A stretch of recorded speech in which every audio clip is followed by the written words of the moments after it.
दरवाजा बंद होने ही वाला था। एक खूबसूरत लड़की यह देखकर घबराकर तेजी से उसकी ओर दौड़ी, लेकिन लिफ्ट के अंदर खड़ा व्यक्ति उसे देखकर भी अनदेखा कर देता है। यहाँ तक कि जब वह लड़की बेबसी से लिफ्ट के दरवाजे बंद होते देखती है, तब भी वह जरा भी मदद नहीं करता। बाद में जब वह सड़क पर आती है तो एक छोटी बच्ची का गुब्बारा हवा में उड़ जाता है। वह चाहे तो आसानी से उसे पकड़ सकती थी, लेकिन वह फिर भी अनदेखा कर देती है। इसी तरह वह रास्ते से फिसलती हुई एक राहगीर की शॉपिंग ट्रॉली को भी देखती रहती है, मगर मदद के लिए हाथ नहीं बढ़ाती। वह अकेले रहने की आदी हो चुकी थी। भले ही मदद करना बस पल भर का काम था, लेकिन वह हर बार नजरअंदाज करना ही चुनती है। तभी ट्रैफिक सिग्नल पर खड़ी हुई अचानक किसी ने उसका हाथ पकड़ लिया। मजबूरी में वह एक बुजुर्ग को सड़क पार कराने लगती है। कहा जाता है कि इस इंसान की मदद करने से किस्मत बदल जाती है और जिंदगी में सब कुछ अच्छा होने लगता है। लेकिन जैसे ही वे सड़क के बीच पहुंचे, हरी बत्ती बंद हो जाती है। हालात और भी खराब हो जाते हैं जब एक तेज रफ्तार ट्रक चौराहे की ओर आता है। बुजुर्ग द्वारा धन्यवाद कहे जाने पर जो खुशी और अपनापन उसे महसूस होता है, वह उसके दिल के बंद दरवाजे खोल देता है। वह तय करती है कि अब वह खुद को बदलेगी और एक नई शुरुआत करेगी।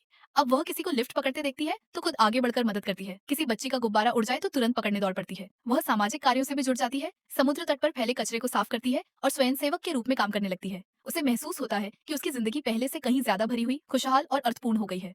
वह ऐसी खुशी महसूस करती है जो उसने पहले कभी नहीं जानी थी। लेकिन एक दिन उसकी नजर एक ऐसे व्यक्ति पर पड़ती है जो बिल्कुल उसके पुराने रूप जैसा लगता है, दिल से बंद, दुनिया से कटा हुआ। वह चाहती है कि वह इंसान भी जिंदगी की वही गर्माहट और खूबसूरती महसूस करे जो उसने की है। इसलिए वह खुद को अंधा बनाकर उसकी बाह पकड़ लेती है, ठीक वैसे ही जैसे कभी उस बुजुर्ग ने किया था, और उससे सड़क पार कराने की गुजारिश करती है। कभी कभी बेरुखी खुद को बचाने का एक तरीका होती है, लेकिन यही बेरुखी हमें दूसरों की गर्माहट और दुनिया की खूबसूरती से भी दूर कर देती है। हिम्मत करके बाहर निकलो, शायद तभी तुम जिंदगी का एक बिल्कुल नया रूप देख पाओगे।